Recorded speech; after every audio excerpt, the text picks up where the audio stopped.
Hey guys, welcome to MadTech. Today we'll be learning how to see your groups on Steam, and now let's dive right in. Now to see all of your groups on your Steam account, first open up your Steam app on your computer and log into your Steam account as I have already logged into my account. And when you land on this interface at the top left corner of the screen, you can see a bunch of menus over here. Over the username of your account, which is at the top left corner, and when we hover over there, a bunch of menus will appear over here like this.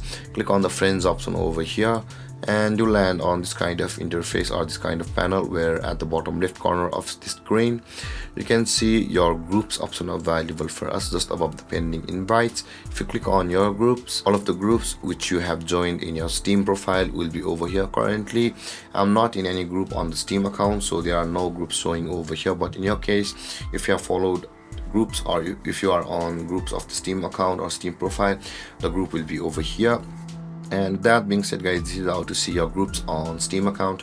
And if you have any confusions or questions regarding the topic, feel free to comment in the comment section below, and don't forget to like, subscribe and hit that bell icon for more videos. Thank you for watching guys. Peace.